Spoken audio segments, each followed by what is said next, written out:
Hello, പുതിയൊരു വീഡിയോയിലേക്ക് എല്ലാവർക്കും സ്വാഗതം. അപ്പോൾ ഇന്നത്തെ വീഡിയോയിൽ രാവിലെ തൊട്ട് ഉച്ച വരെയുള്ള കുറച്ച് കാര്യങ്ങളാണ് ഷെയർ ചെയ്യുന്നത്.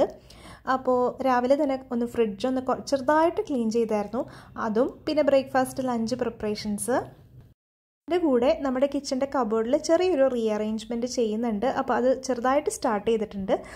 അതുപോലെ ഒരു പുഡിംഗ് ഉണ്ടാക്കി അതും ഒന്ന് കാണിക്കുന്നുണ്ട് കേട്ടോ. അപ്പോൾ നമുക്ക് വേഗം കണ്ടു നോക്കിയാലോ. രാവിലത്തെ ബ്രേക്ക്ഫാസ്റ്റിൻ്റെ പ്ലാൻ എന്ന് പറഞ്ഞാൽ വീണ്ടും പുട്ട് തന്നെയാണ്. കാര്യം എന്താണെന്ന് വെച്ചാൽ കുറച്ച് പുട്ടുപൊടി ബാക്കിയിരിപ്പുണ്ട്, കുറച്ച് ചെറുപയർ, അതുപോലെ കടല, പഴം, ഇതെല്ലാം പുട്ടിന് പറ്റിയ കോമ്പിനേഷൻസ് എല്ലാം തന്നെ ഇരിപ്പുണ്ട്. അപ്പോൾ പിന്നെ ഞാൻ വേറെ ബ്രേക്ക്ഫാസ്റ്റ് നോക്കിയില്ല. അപ്പോൾ എനിക്ക് കുറച്ച് ക്ലീനിങ്ങും ഒന്ന് ചെയ്യാമല്ലോ, അത് വിചാരിച്ചിട്ട് ഞാൻ പിന്നെ ബ്രേക്ക്ഫാസ്റ്റ് പുട്ട് തന്നെ ആക്കിയിട്ടോ. എനിക്ക് പറഞ്ഞാൽ ഒരുപാട് പുട്ടിൻ്റെ ഒരു മേള തന്നെ നടന്നു എന്ന് പറയാം. അത്ര അധികം പ്രാവശ്യം പുട്ട് ഉണ്ടാക്കിയിട്ടുണ്ട്. പക്ഷേ ഇവിടെ വലിയ പ്രശ്നമില്ല കേട്ടോ. പുട്ട് ഇങ്ങനെ കോമ്പിനേഷൻസൊക്കെ മാറ്റിയെടുക്കുമ്പം നല്ല ഇഷ്ടമുള്ളൊരു ബ്രേക്ക്ഫാസ്റ്റ് ആയതുകൊണ്ട് അത്ര വലിയ പ്രശ്നമൊന്നും ഉണ്ടായിരുന്നില്ല. അപ്പോൾ ഫ്രിഡ്ജിൻ്റെ ക്ലീനിങ് കുറച്ചായിട്ടോ, നല്ലപോലെ ക്ലീൻ ചെയ്തിട്ട്. അപ്പോൾ ഞാനിതിപ്പം അത്ര ഡീപ്പായിട്ടൊന്നുമല്ല, മേലെയുള്ള തട്ടുകൾ മാത്രമേ ക്ലീൻ ചെയ്യുന്നുള്ളൂ. ഈ വെജിറ്റബിൾ ട്രേ ഒന്നും ക്ലീൻ ചെയ്തില്ല, കാരണം അതിൽ അത്യാവശ്യം സാധനങ്ങളുണ്ട്. നമ്മൾ നേരെ കാണുന്ന മെയിനായിട്ടുള്ള ഭാഗമല്ലേ, ആ ഭാഗത്തിലെ തട്ടുകളൊന്ന് അത്യാവശ്യം ക്ലീൻ ചെയ്തിട്ട് സാധനങ്ങളൊന്ന് വൃത്തിയായിട്ടൊന്ന് എടുത്തു വയ്ക്കുകയാണ് കേട്ടോ ചെയ്യുന്നത്. അപ്പം ഞാൻ സാധനങ്ങളൊക്കെ ഒന്ന് മാറ്റി, കുറച്ച് നാൾ നമ്മൾ നോക്കാതെ ഇരുന്നാൽ കുറച്ച് ഫുഡ് ഐറ്റമൊക്കെ മാറ്റേണ്ടതൊക്കെ ഉണ്ടാവില്ലേ, അതൊക്കെ ഒന്ന് മാറ്റിയിട്ട് അത്യാവശ്യമുള്ളത് മാത്രം വെച്ച് കൊടുക്കുകയാണ് കേട്ടോ. നമ്മൾ ബനാന ബ്രെഡ് ഉണ്ടാക്കിയത് ഓർമ്മയില്ലേ, ആ ബനാന ബ്രെഡ് കുറച്ചൊക്കെ കഴിച്ചിട്ട് ബാക്കിയുള്ളതാണ് കേട്ടോ. കുറേയൊക്കെ സാധനങ്ങൾ മാറ്റിയിട്ട് അത്യാവശ്യം ഒന്ന് നീറ്റാക്കി എടുത്തിട്ടുണ്ട് കേട്ടോ.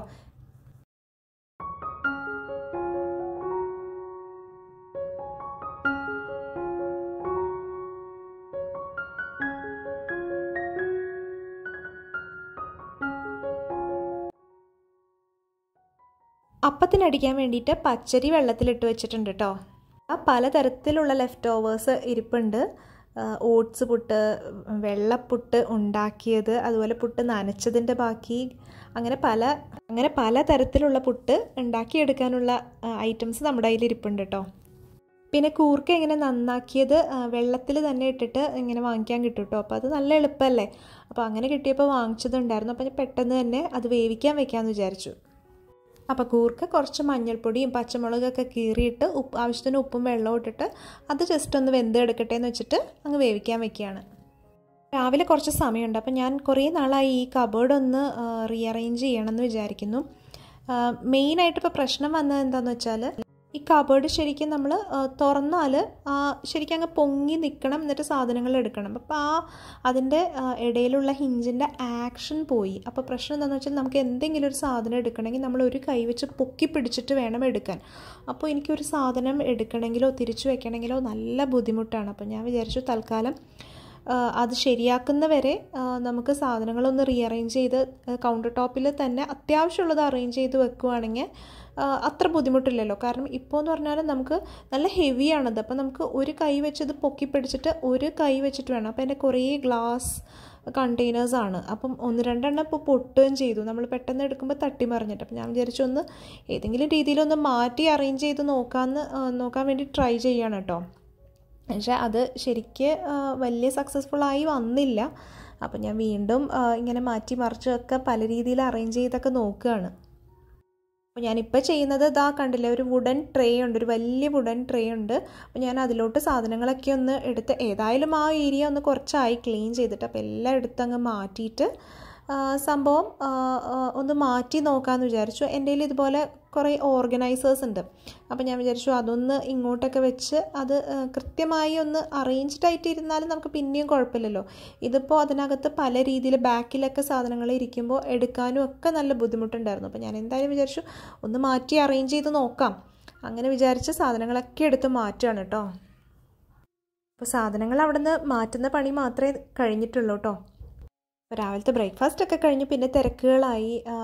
മോൻ്റെ എക്സാമും അങ്ങനത്തെ കാര്യങ്ങളും പിന്നെ വർക്കൗട്ടും അങ്ങനത്തെ കാര്യങ്ങളൊക്കെ കഴിഞ്ഞ് പിന്നെ കിച്ചണിൽ വരുന്നത് ഒരു 12:30 ആയിട്ടോ. കുറച്ച് മുരിങ്ങക്കായും തക്കാളിയും കൂടിയുള്ള കറി ഓൾറെഡി ഇരിപ്പുണ്ട്. അപ്പോൾ എനിക്ക് കൂർക്ക ഇനിയൊന്ന് മെഴുക്കുവരട്ടി ആക്കി എടുക്കണം. അപ്പോൾ ഞാൻ വിചാരിച്ചു കുറച്ച് ചെമ്മീനും കൂടി ഇരിപ്പുണ്ടായിരുന്നു കേട്ടോ. അപ്പോൾ ഞാൻ വിചാരിച്ചു അതും കൂടി ഒന്ന് ഒലത്തിയെടുത്താൽ നല്ലതാണല്ലോ.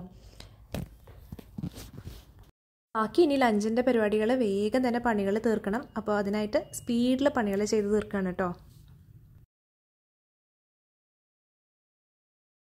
നമ്മുടെ മെഴുക്ക് വരട്ടിക്ക് വേണ്ടിയിട്ട് ചീനച്ചട്ടി വെച്ചിട്ടുണ്ട്. പെട്ടെന്ന് തന്നെ സവാള വഴട്ടി നമുക്ക് കൂർക്ക നേരത്തെ വേവിച്ച് വെച്ചിട്ടുണ്ടല്ലോ, അപ്പോൾ അത് ജസ്റ്റ് ഒന്ന് ചില്ലി ഫ്ലേക്സും കൂടി ഇട്ട് കഴിഞ്ഞാൽ അത് അവിടെ ഇരുന്ന് ആയിക്കോളും.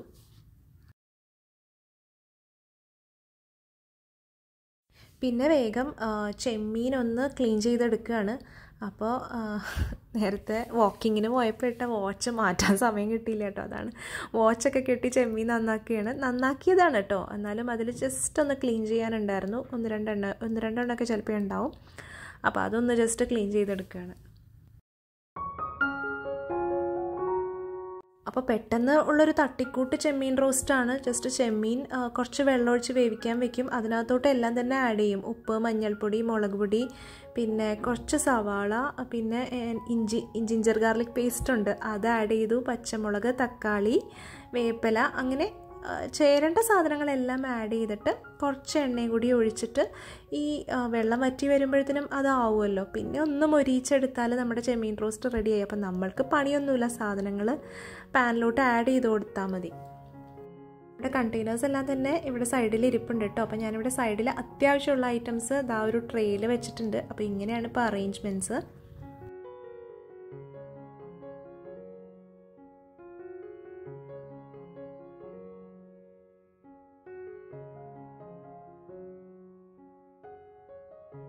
അപ്പോൾ സവാള വഴന്ന് വന്നിട്ടുണ്ട്.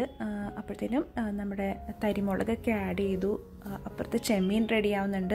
അപ്പോൾ പെട്ടെന്ന് പണികൾ, ഉച്ച സമയമായല്ലോ, പെട്ടെന്ന് പണികൾ തീർക്കണം.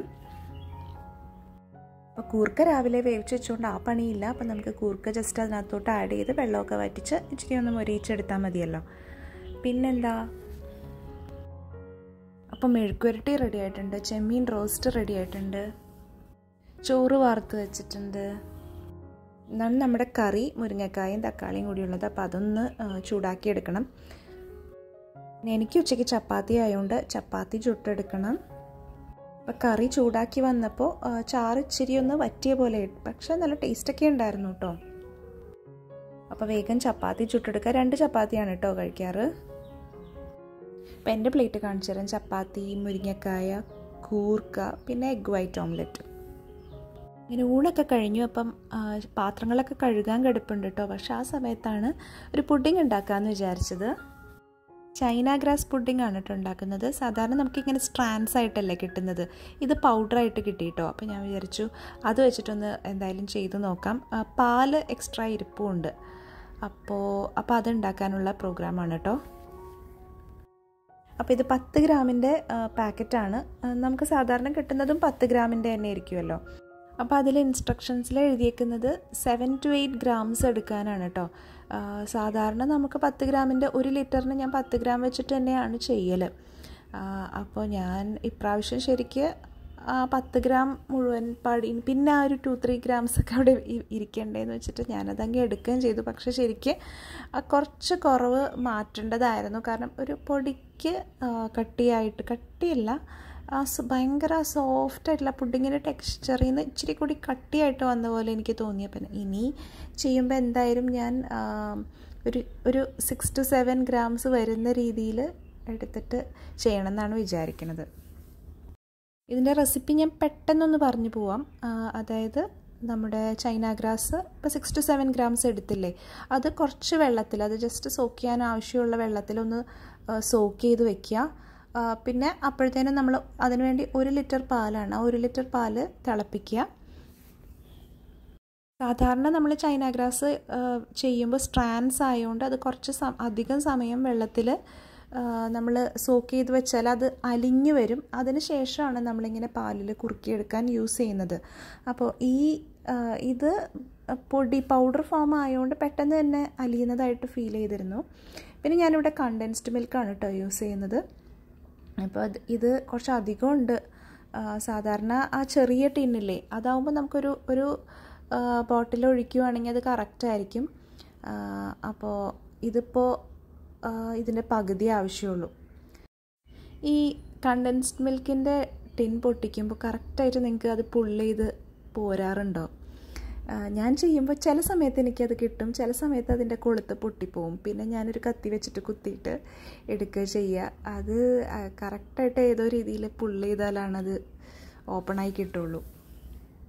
അപ്പോൾ എനിക്ക് എന്തായാലും കത്തി വെച്ച് കുത്തിയൊരു ഹോൾ ഉണ്ടാക്കി എടുക്കേണ്ടി വന്നു. പിന്നെ ഇത് വലിയ ടിന്നായതുകൊണ്ട് ഇതിനൊരു പ്ലാസ്റ്റിക്കിൻ്റെ മൂടിയുണ്ട് കേട്ടോ. അത് കാരണം കുഴപ്പമില്ലായിരുന്നു. അതല്ല നമ്മുടെ ചെറിയ ടിന്നാണെങ്കിൽ പിന്നെ അതിങ്ങനെ തുറന്നിരിക്കും.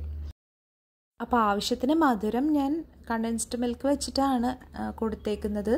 പിന്നെ നമുക്ക് പോരാന്നുണ്ടെങ്കിൽ കുറച്ച് ഷുഗർ ആഡ് ചെയ്യാം കേട്ടോ.